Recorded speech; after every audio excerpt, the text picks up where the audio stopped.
Mindfulness and meditation are beautiful practices that bring joy and peace when life is a struggle. But it comes with a whole set of beliefs and texts you are not allowed to question. What happens when we follow those texts without experiencing what they're discussing?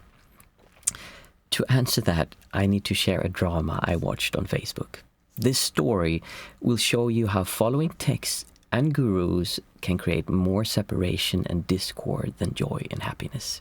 To give a little bit of background, I used to live as a Buddhist monk for 6 years, and I met a lot of people during that time. Many of them I have still as contacts on Facebook. There is one person in particular who made this post who tends to post posts that are very orthodox in their view of Buddhism. And they're quite critical to how people behave in the monastic life or outside when they're outside of what they believe the texts mean.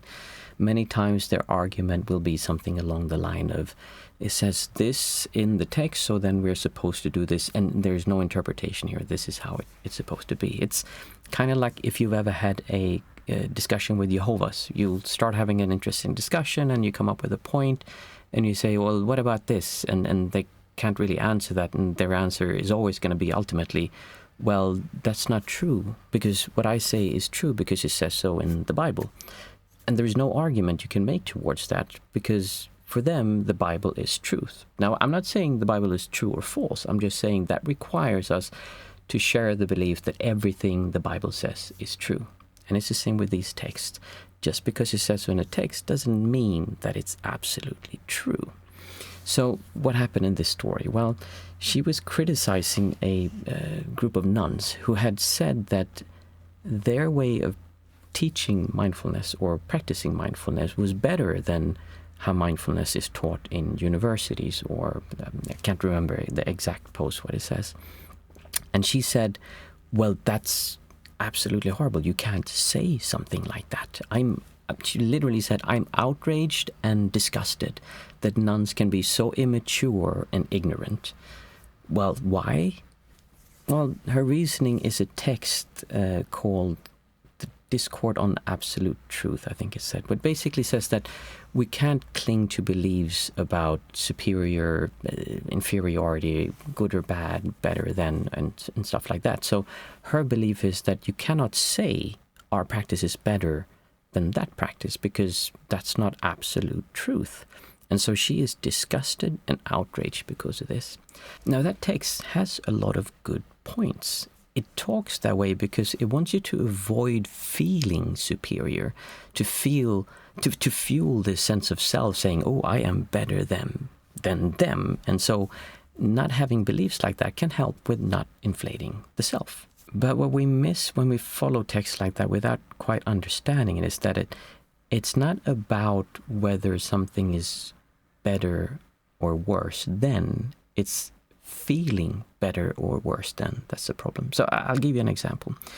If I compare eating soup with a spoon to eating soup with a screwdriver, would you say that the screwdriver is better in eating soup than the spoon? Or are they the same? Or how about eating soup with a brush that has been dipped in chemicals because you were painting some algae removal on the house, and you dip that and you eat the soup? Because we're not saying anything is better than or worse than, right? Everything is equal. So what this misses, and it's quite obvious when you look at it from this way, is that it's not that things cannot be more useful or have a better way of doing something than something else, because obviously for anyone who has a sane mind, you would say that a spoon is better to use if you're going to eat soup than a screwdriver or a brush dipped in any kind of chemical.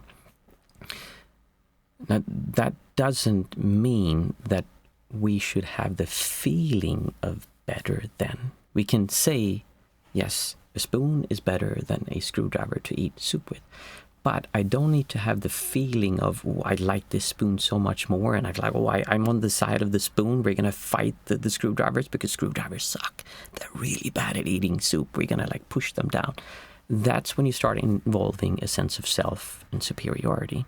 And the same is true with this behavior when we're talking about better than teaching mindfulness. Despite whether she was right or wrong, I don't actually know. I'm not saying that the nuns that she was criticizing were wrong or that they're right. I don't know. And it's kind of besides the point. The problem is that since she had a belief that her beliefs are superior to the beliefs of the nuns, she was creating a sense of self that created disgust and outrage in her, meaning a stronger sense of self.